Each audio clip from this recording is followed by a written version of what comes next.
Halo, perkenalkan nama saya Lauren Cornelia Agatha. Di video kali ini saya akan menjelaskan tentang teori-teori atom menurut para ahli. Tapi sebelumnya, saya ingin bertanya, coba kalian perhatikan lingkungan di tempat kalian saat ini. Ya, di tempat kalian tentunya terdapat tumbuhan, hewan, buah-buahan, dan benda-benda lainnya. Tahukah kalian bahwa benda-benda tersebut merupakan materi? Bahkan air dan udara yang kita hirup saat ini juga merupakan materi. Lalu tersusun dari apakah materi tersebut? Pada zaman dahulu, para pemikir masa lalu berpikir tersusun dari apakah materi yang ada di bumi ini. Pada tahun 460 sebelum Masehi, seorang filsuf bernama Demokritus, dia pertama kali mengemukakan bahwa materi tersusun dari partikel-partikel yang tidak dapat terbagi lagi, atau yang kemudian disebut sebagai atom. Atom berasal dari bahasa Yunani yang artinya tidak dapat terbagi. Namun, pada masa itu, teori Demokritus belum dapat diakui karena pada masa itu Plato dan Aristoteles beranggapan bahwa di dunia ini tidak ada yang tidak dapat terbagi. Oleh sebab itu, gagasan mengenai atom belum dapat berkembang. Namun, di tahun 1803, seorang ilmuwan yang bernama Dalton mengemukakan pendapatnya mengenai teori atom.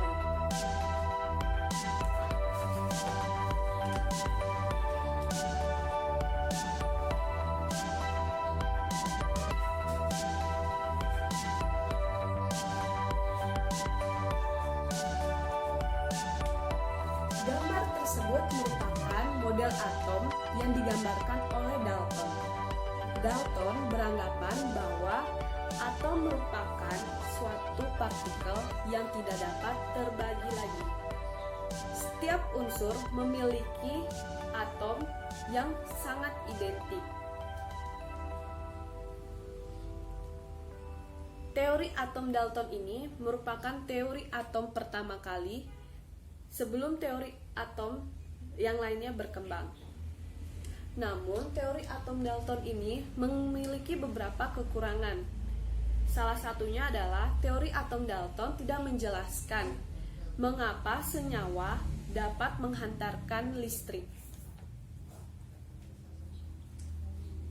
Oleh sebab itu, di tahun 1897, seorang ilmuwan bernama Joseph John Thomson mengemukakan pendapatnya mengenai teori atom.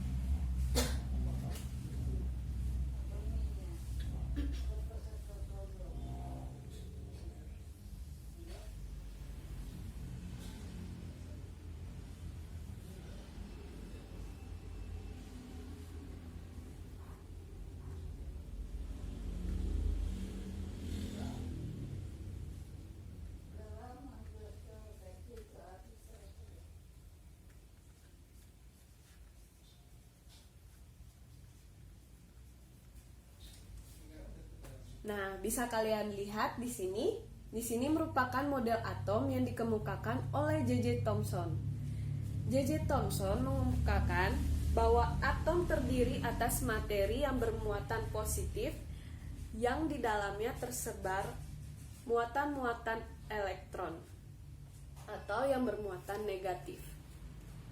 Teori J.J. Thomson ini didapat setelah dia melakukan percobaan dengan menembakkan sinar katode. Pada percobaannya menggunakan sinar katode pada medan listrik, ternyata setelah sinar katode ditembakkan, sinar tersebut berarah ke kutub positif. Oleh sebab itu, sinar katode yang ditembakkan dianggap oleh J.J. Thomson sebagai elektron. Inilah yang menjadi dasar dari teori atom J.J. Thomson. Teori atom Thomson ini ternyata memiliki kekurangan. Salah satunya adalah teori Thomson belum dapat menerangkan bagaimana susunan muatan positif dan negatif dan jumlah elektron dalam bola.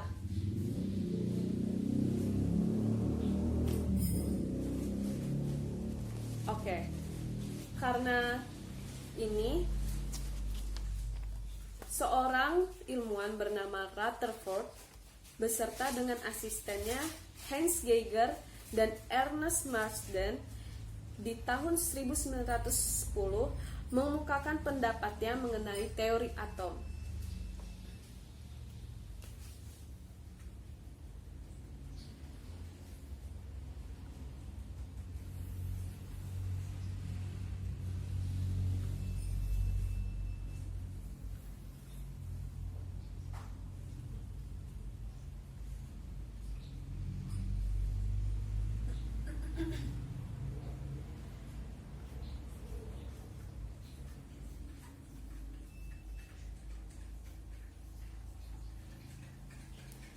Nah, bisa kalian lihat di sini. Di sini merupakan model atom yang dikemukakan oleh Rutherford. Rutherford mengemukakan atom mempunyai inti yang sangat kecil, sangat pejal dan bermuatan positif yang berada di pusat atom. Sedangkan yang mengelilingi inti atom tersebut merupakan elektron yang berada sangat jauh, sehingga sebagian besar dari atom merupakan suatu ruang hampa. Teori Rutherford yang dikemukakan oleh Rutherford didasarkan oleh percobaannya dengan menembakkan sinar alfa. Sinar alfa yang ditembakkan pada lempeng logam tipis, ternyata beberapa dari sinar alfa tersebut diteruskan, beberapa lainnya dibelokkan, dan beberapa lainnya dipantulkan. Oleh sebab itu, Rutherford beranggapan bahwa sinar alfa yang dipantulkan kembali tentunya menabrak sesuatu yang sangat padat dalam atom. Hal ini tidak sama dengan yang dikemukakan oleh Thomson yang mengemukakan bahwa atom bersifat homogen. Dari teori tersebut, ternyata teori atom Rutherford ini juga memiliki beberapa kekurangan. Salah satunya kelemahan dari teori atom ini adalah teorinya tidak menjelaskan mengapa elektron tidak tersedot dan jatuh ke inti. Karena menurut hukum fisika klasik, elektron yang berputar mengitari atom memiliki suatu energi berupa radiasi elektromagnetik. Oleh karena itu, energi elektron akan semakin lama semakin melambat. Sementara itu, jika gerakan elektron melambat, maka lintasan tersebut akan berbentuk spiral dan akhirnya akan jatuh ke inti.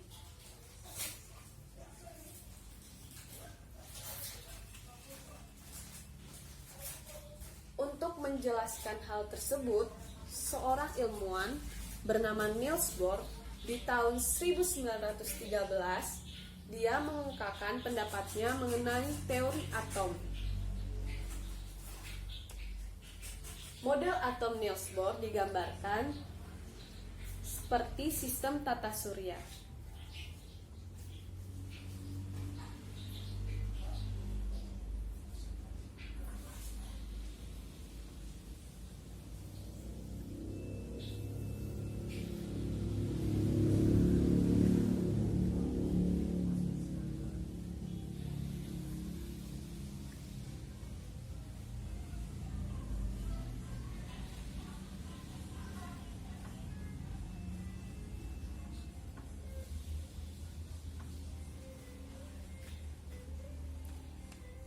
Mengapa teori atom Niels Bohr ini menyerupai sistem tata surya?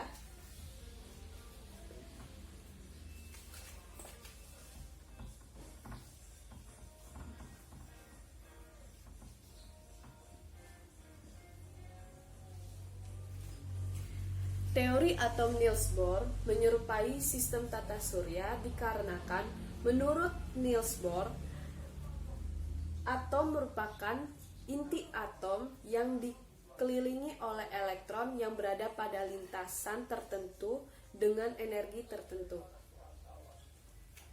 Model atom Niels Bohr ini menyerupai sistem tata surya di mana inti atom merupakan matahari sama seperti matahari, sedangkan elektron-elektron yang mengitari inti atom sama seperti planet-planet yang mengitari matahari. Nah, dari teori Niels Bohr ini memiliki beberapa kelebihan, yaitu teori Niels Bohr mampu menjelaskan adanya lintasan elektron untuk atom-atom. Namun, teori atom Niels Bohr ini juga ternyata memiliki beberapa kekurangan. Salah satunya adalah teori ini tidak dapat menjelaskan mengapa elektron hanya berada pada tingkat energi tertentu. Teori atom Niels Bohr ini juga memiliki kekurangan di mana teori ini tidak menerangkan atom-atom yang memiliki spektrum lebih dari satu spektrum. Nah, dari sini teori atom masih berkembang. Kita akan masuk ke teori atom yang selanjutnya, yaitu mekanika kuantum. Teori mekanika kuantum ini pertama kali dinyatakan oleh Erwin Schrödinger. Ini adalah model atom dari mekanika kuantum.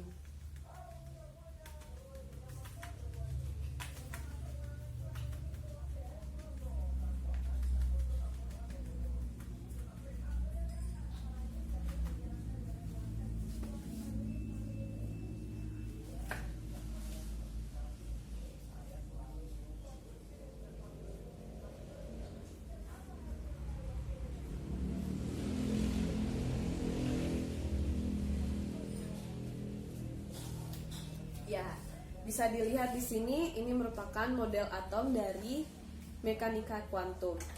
Dalam teori atom mekanika kuantum, posisi elektron tidak dapat dipastikan.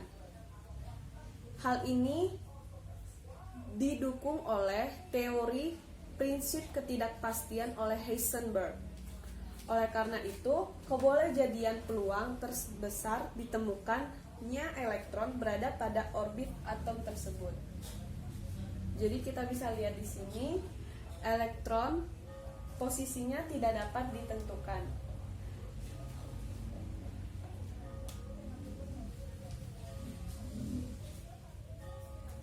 Oke, inilah teori-teori atom menurut para ahli berdasarkan perkembangan zamannya.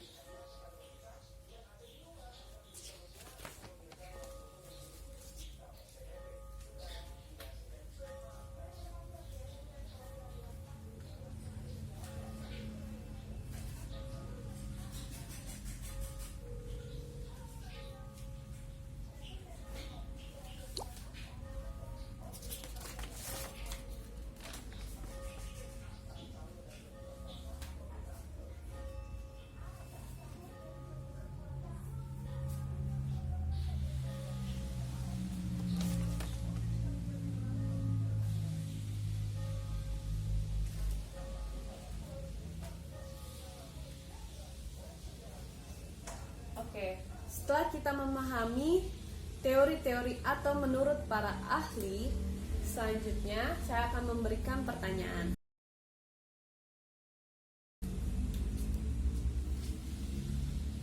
Pertanyaan pertama,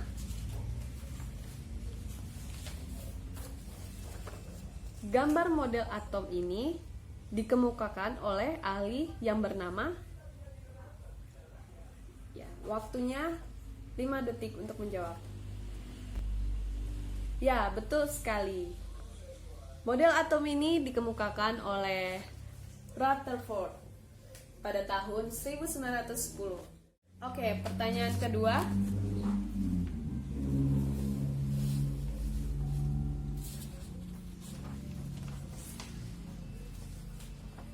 Gambar model atom yang menyerupai roti kismis dikemukakan oleh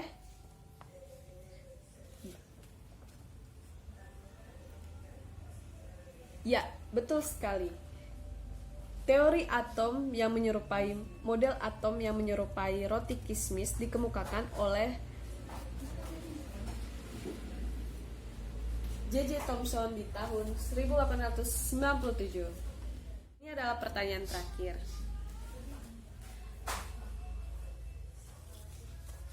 Sebutkan teori atom menurut Rutherford. Waktu menjawab 5 detik.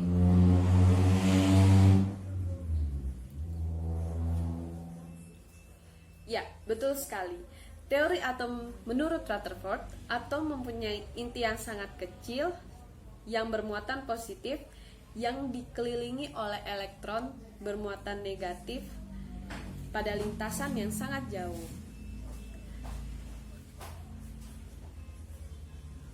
Oke, sekian materi kita pada hari ini. Dari teori-teori atom yang dikemukakan oleh para ahli, kita boleh simpulkan bahwa teori-teori atom memiliki perkembangan dari waktu ke waktu, sama seperti ilmu pengetahuan yang tentunya tetap akan berkembang seiring berjalannya waktu. Teori-teori atom yang dikemukakan oleh para ahli tidak ada yang salah maupun tidak ada yang paling benar. Semua teori-teori atom saling melengkapi dan menyempurnakan. Jadi, dari perkembangan-perkembangan teori atom ini kita dapat mengetahui bahwa atom merupakan suatu partikel yang tidak dapat terbagi lagi, yang di dalamnya terdapat sub-sub atom yang terdiri dari proton, elektron, dan juga neutron. Oke, terima kasih untuk menyaksikan video ini. Semoga ilmunya dapat bermanfaat. Terima kasih.